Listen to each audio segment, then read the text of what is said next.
Atala Naufal menganggap lucu Ferry Irawan ancam bongkar kasus Bogor jika Vena Melinda tolak damai. Atala Naufal menanggapi ancaman Ferry Irawan soal niatnya membongkar kasus di Bogor jika Vena Melinda tak mau damai.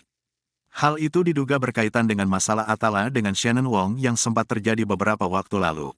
Shannon Wong yang kala itu disebut-sebut sebagai kekasih Atala mengaku depresi karena mengalami kekerasan dari ayahnya selama 12 tahun.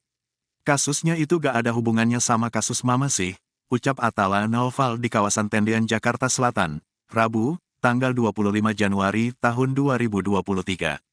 Ya aku cuma bisa bilang yang di Bogor itu kan dari tahun lalu masalahnya dan aku dengan pihak keluarga Shannon, tutur Atala. Atala tak merasa takut sama sekali, ia justru merasa pihak Ferry melakukan hal yang lucu karena menyeret kasus lamanya ke masalah KDRT sang bunda. Jadi ya lucu aja ngelihatnya mereka ngebawa itu kan pihak Ferry, kata Atala. Atala menegaskan bahwa ia dan Shannon sudah baik-baik saja serta sudah bisa berkomunikasi dengan baik. Itu udah baik-baik aja dan bisa komunikasi, ucapnya. Ferry Irawan yang sudah ditahan atas laporan KDRT dari Vena Melinda sempat memberikan ancaman lewat video yang beredar. Ferry mengancam akan membongkar kasus di Bogor yang disebut-sebut melibatkan Vena Melinda.